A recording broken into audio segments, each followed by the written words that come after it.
حمیت دینی کی آگ بھر دیتا ہے۔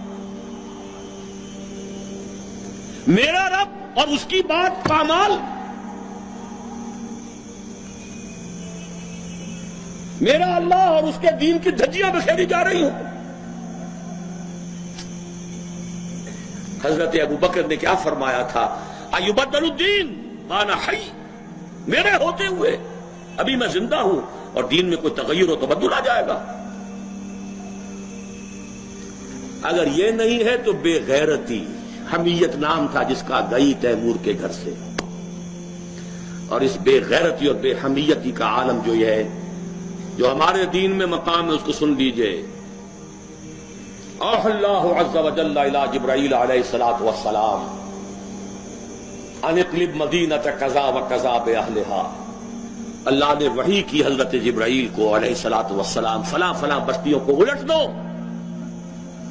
سدوم اور عمورہ کی بستیوں کی طرح عذاب ہلاکت نازل کر دو۔ قال فقال، حضور فرماتے ہیں کہ حضرت جبرائیل نے عرض کیا، یا رب ان فیہا عبدک فلانا لم یعصک طرفۃ عین، اے اللہ میں اس بستی کو الٹ دوں، اس میں تیرا فلاں بندہ بھی ہے جس نے کبھی پلک جھپکنے جتنی دیر بھی معصیت میں بسر نہیں کی۔ کسی کے ذاتی تقویٰ کے کیا انتہا ہے، ذاتی نیکی کا کیا عالم ہے، کسی کے زہد کی کیا سطح ہے، ذرا غور کیجئے۔ گواہی دینے والے جبرائیل ہیں، کوئی کرائے کے وکیل نہیں ہے اور کوئی پولیس کے ٹاؤٹ نہیں ہے۔ لم یعصک طرفۃ عین، قال فقال، حضور فرماتے ہیں اللہ نے ارشاد فرمایا، اقلبھا علیہ وعلیہم، الٹو اس بستی کو، پہلے اس بدبخت پر پھر دوسروں پر۔ فإن وجهه لم يتمعر في ساعة قط، اس لیے کہ اس کے چہرے کا رنگ کبھی میری غیرت اور حمیت کی وجہ سے متغیر نہیں ہوا۔ اس کو کسی نے ماں کی گالی دے دی تو پورے جسم کا خون چہرے میں آ گیا، کچھ کر نہ سکا ہو، کانپ تو گیا اپنی جگہ پر۔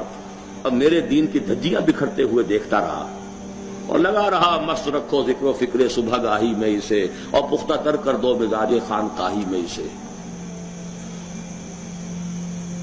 انہی مسائل میں الجھاؤ۔ سورہ فاتحہ سے پہلے بسم اللہ بھی پڑھنی چاہیے، جہری طور پر کہ نہیں پڑھنی چاہیے۔ 1.5 گھنٹے کی تقریر سننے کے بعد اصل مسئلہ یہ اٹھا، بیڑا یوں ہی تو غرق نہیں ہو گیا ہے۔ جس نے کہا تھا کیا اسے معلوم نہیں اختلافی مسئلہ ہے؟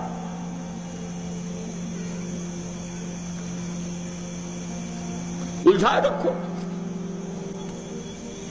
ہے یہی بہتر الہیات میں الجھا رہے، یہ کتاب اللہ کی تعویلات میں الجھا رہے۔ چوتھی چیز، اگر یہ ایمان باللہ حقیقی پیدا ہو جائے گا تو توکل صرف اللہ پر، اسباب پر نہیں، وسائل پر نہیں۔ تفویض الامر الی اللہ، وافوض امری الی اللہ ان اللہ بصیر بالعباد، اور راضی برضائے رب۔ اے اللہ میں نے اپنی جان کھپا دی، ابھی تیری مشیت میں نہیں ہے کوئی نتیجہ نکلنا، میں راضی ہوں۔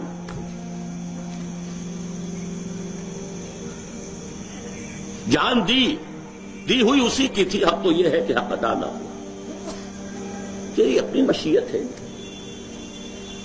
اس کی بے نیازی کا عالم یہ ہے کہ جلیل القدر نبی، اللہ اکبر، حضرت یحییٰ علیہ الصلوۃ والسلام، وآتیناہ الحکم صبیا وحنانا من لدنا وکان تقیا، اور ایک رقاصہ کی فرمائش پر گردن اڑا کر تشت میں رکھ کر سر پیش کر دیا، نہ آسمان پھٹا نہ زمین شق ہوئی۔ اس کی بے نیازی ہے۔ اب کون؟ اپنا فرض ادا کرنا ہے بس، توکل اس پر، تفویض الامر اس کو، اور اس کی رضا پر رضا۔ ہم بھی تسلیم کی خو ڈالیں گے، بے نیازی تیری عادت ہی صحیح۔ 4 چیزیں ہوں گی تو یہ جہاد فی سبیل اللہ ہوگا۔ اور ابھی صرف ایمان باللہ کی بات ہوئی. اس کے بغیر کود جاؤ میدان میں، رام بھلی کرے گا.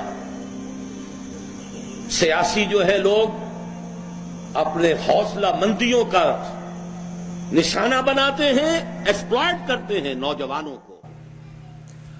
تو دوستو ویڈیو آپ لوگوں نے دیکھ لی، اور ان جیسے عالم جو ہے وہ صدیوں میں پیدا ہوتے. تو بہت تھوڑے سے عالم ہیں دوستو جو مجھے بہت زیادہ پسند ہیں. ان میں ڈاکٹر اسرار احمد اور ڈاکٹر ذاکر نائک. اصل مسئلہ یہ دوستو کہ جو اسلام کے دشمن لوگ ہیں ان کو ان مولویوں سے کوئی اتنا فرق نہیں پڑتا جو مناظرے وغیرہ کرتے، جو فرقہ واریت کرتے ہیں، یا جو سیاست میں آتے ہیں اور کہتے ہیں کہ ہم جلسے اور جلوسوں سے اس طرح اسلام لائیں گے اور اسلام کے نام پر وہ صرف اور صرف ووٹ لیتے. اور لیکن اس طرح ان جیسے جو عالم ہوتے ہیں دوستو، یہ بہت ہی زیادہ مطلوب ہوتے، اور یہ بہت ہی زیادہ مطلب کہ ان کا بھی جو یوٹیوب چینل ہے وہ بھی اسی وجہ سے ڈیلیٹ کر دیا گیا کہ ہیٹ سپیچ. انہوں نے کسی ایک بھی بیان میں کوئی گالی نہیں دی یا کوئی ایسی بات نہیں کی کہ مطلب کہ جھوٹی بات ہو. صرف حقائق سے جو ہے زیادہ تر پردہ اٹھایا کہ یہ ان لوگوں کے یہ منصوبے ہیں اور یہ لوگ ایسا کرنا چاہتے ہیں اور مسلمانوں کو ہوشیار رہنا چاہیے. تو یہ ایک حقائق تھے جو وہ بیان کرتے تھے، اور اسی وجہ سے جو ہے ان کا یوٹیوب چینل وہ ٹرمینیٹ کر دیا گیا ہے. اور اس کے علاوہ کئی سارے میں لوگوں کو جانتا ہوں جو یوٹیوب پر بہت سب کچھ کرتے، لیکن ان کے چینلز جو ہے وہ سالوں سے پڑے ہیں. لیکن آپ سے دوستو اپیل ہے کہ ابھی تک مجھے معلوم نہیں ہوا کہ ان کا جو دوسرا آفیشیل چینل ہے وہ کون سا ہے یا کہاں پر ہے. لیکن اگر آپ کو کسی کو معلوم ہو تو وہ لنک دے دے، اور جتنا ہو سکے اس کے 29 لاکھ کے قریب 3 ملین کے قریب سبسکرائبرز تھے. تو یہ ہماری ذمہ داری ہے کہ ہم دوبارہ ان کو سپورٹ کریں. اور یہ صرف اس کے لیے نہیں کہ ہم بس ایک ٹرینڈ ہے 2-3 دن ہمیں اس ٹویٹر پر ہم نے ایک ٹرینڈ چلا لیا اور اس کے بعد جو ہے پھر ہم سب بھول جائیں گے. نہیں، ہمیں بھی چاہیے کہ ان کا جو مقصد تھا، ان کا جو مشن تھا ان کو آگے بڑھائے. اور اگر ان کا نیا یوٹیوب چینل بنتا ہے تو ان کو ریکارڈ ٹائم میں جو ہے وہ زیادہ سے زیادہ سبسکرائب کرے، تاکہ ایک ورلڈ ریکارڈ بن جائے کہ سب سے زیادہ 1 ملین سبسکرائبر کس کے جلدی پورے ہوئے. تو ایک ایسا ریکارڈ بن جائے تاکہ ان لوگوں کو پتہ چلے کہ الحمدللہ اب بھی تھوڑی سی صحیح لیکن کچھ نہ کچھ غیرت ہم مسلمانوں میں اب بھی ہے. باقی اس کے بارے میں آپ کیا سمجھتے ہیں دوستو؟ تو اپنی قیمتی رائے کمنٹ کے ذریعے مجھے ضرور بتائیں. والسلام.